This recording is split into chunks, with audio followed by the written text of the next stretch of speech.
Welcome and thank you for joining us on Birth Mother Matters in Adoption with Kelly Rourke-Scary and me, Ron Rains, where we delve into the issues of adoption from every angle of the adoption triad. Do what's best for your kid and for yourself, because if you can't take care of yourself, you're definitely not going to be able to take care of that kid, and that's not fair. And I know that my daughter will be well taken care of with them. Don't have an abortion. Give this child a chance. All I could think about was needing to save my son. My name is Kelly Rourke-Scary. I am the Executive Director, President, and co-founder of Building Arizona Families Adoption Agency, the Donna K. Evans Foundation, and creator of the You Before Me campaign. I have a bachelor's degree in family studies and human development and a master's degree in education with an emphasis in school counseling. I was adopted at the age of 3 days, born to a teen birth mother, raised in a closed adoption, and reunited with my birth mother in 2007. I have worked in the adoption field for over 15 years. And I'm Ron Rains. I've worked in radio since 1999. I was the co-host of 2 successful morning shows in Prescott, Arizona. Now I work for my wife, who's an adoption attorney, and I'm able to combine these 2 great passions and share them on this podcast. If you enjoy this podcast, make sure to rate and review us on whatever platform you use to listen to us, and follow us on Facebook, Instagram, and Twitter. Look for AZ Adopt Podcast. All right. One of the common questions that we as an adoption agency get is what factors can disqualify adoptive parents from adopting? Not every person or people who want to become adoptive parent or parents will be qualified or eligible to adopt. The way that eligibility is determined is through an adoption home study process. Every state has their own individual requirements to become eligible to adopt. In this podcast, though, we're solely going to focus on the specificities of Arizona adoption home studies. As an agency, you are licensed to perform home studies within the state that you're licensed in. So because we're licensed in Arizona, Building Arizona Families can only do adoption home studies within the state of Arizona. So if we have somebody who comes into our adoption program from Kentucky or Georgia or Louisiana, they have to do a home study in their home state, and then they work with us to do their adoption part. Somebody who's residing in Arizona can do the whole gamut through our agency, the home study, the adoption, and so forth. Because the state regulates what is required within a home study, and we're talking about domestic home studies. There are 2 types. There is a Hague home study, and those are for international adoptions, and they have to be done by a Hague accredited agency. Building Arizona Families is a Hague accredited agency. But today we're going to be talking about domestic home studies. Hague accredited home studies are, you have to, as I just stated, be accredited as a Hague accredited agency. And so the United States government has their requirements of what has to be in that home study. So that home study process is similar, but there are some additional things that have to be done to be qualified underneath the ability to adopt internationally through the Hague in that home study. So again, this is just focusing on domestic adoption home studies. So as we stated, that there are qualifications set forth by the state that help an agency determine whether or not a family is eligible to adopt. And what we do is we don't judge a family when they come into the program. Everybody has a right to live their life and to have their own viewpoints and to have their own values. And I say that because oftentimes when a family comes into the program, they're very nervous about a home study. They're anxious. They feel like this is a time where they're going to be judged. Mm-hmm. Back in the very, very early days, I used to go out and do home studies, and I used to, explain to people before we'd come out, like, your house doesn't have to be immaculate. I mean, it was almost as if sometimes we would walk into the cleanest homes you've ever seen. They look like museums. And that doesn't have to be the case. You have to have certain things have to be done. We're going to talk about those. But at the same time, that doesn't mean you're allowed to live your life. We don't come in with a white glove and, dust the top of the door frames. So, not to mention, now, doesn't that also kind of give a false representation? You know, as a human being, that their house isn't going to look like that 100% of the time. So you would rather almost have, a couple of socks on the floor over in the corner that got left by one of the kids or whatever it is and look realistic. yes. Although I will say, as a mom of 6 in-house and one that has moved out, you still, even when you're not doing a home study, as a mom or a woman, I know that, and I'm not alone. I know I'm not alone.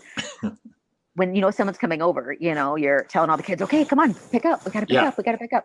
And on the flip side, when you walk into somebody's house and it does look immaculate, part of you kind of giggles because like, oh, you cleaned for me.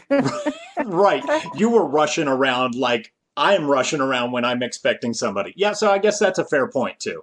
Right. So prospective adoptive couples who are waiting for their home study workers to come in and begin their home study, what I have seen, and I can kind of laugh because I understand, I can relate on a different level when you have somebody important come into your house and you want it perfect.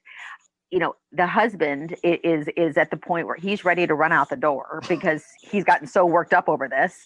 And the wife is now very calm and has her, the White House face on. And that doesn't need to happen. Like it doesn't need, she spiraled him up to where he's very nervous and anxious. And so we try to really calm people down. Like this isn't, we're not there to judge you. We're there to make sure that you're able to provide a safe and loving home and that you are emotionally, physically, and financially able to provide for a child. That's really what the goal of an adoption home study is.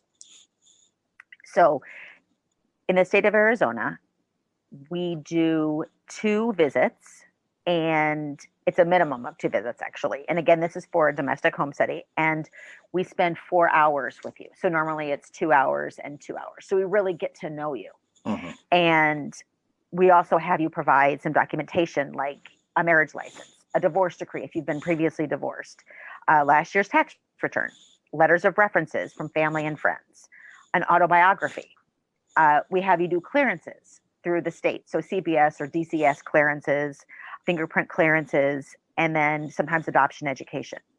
Now, if you were in the military, you may be asked for a military copy of your discharge, employment or insurance verification. You often will get a physical from your doctor, just showing that you are in good health. Now, that makes people very nervous because somebody may have to take thyroid medication and they're wondering is that going to disqualify me from being able to adopt? The rule of thumb and how I explain it to adoptive families is the adoption agency makes a recommendation in the home study. And in Arizona, the court is the ultimate entity that approves or denies whether or not a family becomes eligible to adopt or not. So if a doctor states there's a form that we provide that you are medically able to adopt, then it's not up really to an adoption agency to determine that you're not. Does that make sense? Yes. So character references are really important. They give us a real kind of view into people's perceptions and how they view you. And I would say in a home study, these are a key component to assessing a family's readiness and if they really want to adopt. We also do separate interviews with the husband and wife and really anybody over the age of 6 who lives in the home. These are very interesting too, because sometimes one of the 2 parents wants to adopt and the other parent not so much. And this will come out and you want to make sure that both parties are equally on board and wanting this. Otherwise, you can have a nightmare on your hands. And that's not fair to bring a child into that. And with kids, it is just to make sure that, they understand. And yes, nobody wants to share. We understand that. We're not looking for the kids to be coached or told what to say. They don't need to recite, yes, I want to have a baby brother. And I cannot wait for my baby brother. It is going to be awesome. Mom, I got it all. So if you choose to disclose your religion, then that is also put in your home study. If there's anybody living in your home that is 18 or over, they also have to go through the fingerprint process and be background checked as well. where we get, this is leading up to the topic of the podcast. What can disqualify you from being able to adopt? So if you have a felony conviction where it is due to, child abuse or neglect, drugs or alcohol abuse or domestic violence, and again, this is up to some level of discrepancy, because if this is something, that was a felony, but it was a minor felony and it happened 25 years ago and there's been changes since then. So that's all up to interpretation. If you have somebody living in your home that is convicted of child abuse or neglect, again, that could potentially disqualify you because they are living in your home. Mm-hmm. If you have a life-threatening illness or disease, or you have a mental illness that is untreated and it is something that is of concern and a doctor isn't willing to sign off, then again, you could be disqualified as well. Financially, you just need to be able to show that you're capable of providing a child with, financial security. So if you are both unemployed and on food stamps and receiving government assistance, then at that point, you probably wouldn't be at a point in your lives where adoption may be the best choice. Now, speaking of that kind of situation, do you get potential adoptive parents coming in those circumstances and saying, hey, we want to adopt? Usually no, because of the cost of adoption. Right. I mean, if they're on food stamps and they're not employed and they're not making ends meet, they're not normally looking to adopt. Right. Point. We're still looking at Maslow's hierarchy of needs, where they're going, we need a roof over our head and food. It just made me curious because I wouldn't think that many people would come in that situation. No. Another reason that we may not be able to recommend you for adoption is if we found that you have lied throughout your home study, or if you are not cooperative and unwilling to, let's say, put a fence around your pool or things like that. You have to meet the state criteria in order for us to provide a recommendation. And we've had people that said, I have a gorgeous backyard. I'm not putting up a fence, and we cannot move forward with the recommendation for them being able to adopt. That just can't happen. Right, because it is a state law, is it not? Yes.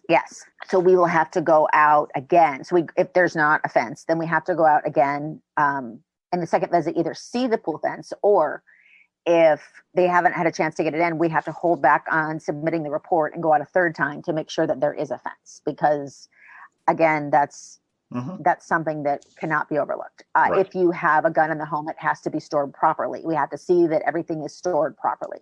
So there are certain things that we are looking for when we do go through a home. We want to make sure that it's structurally sound, that you are not looking at putting a fifth child in a bedroom, that you have, there was one time where we had a single woman that was adopting, and she had an apartment, and you can adopt, just for those out there curious, if you live in an apartment, yes, Absolutely. You can still adopt. And she had a 2-bedroom. And so there was a bedroom that was going to be for the baby, and then a bedroom for her.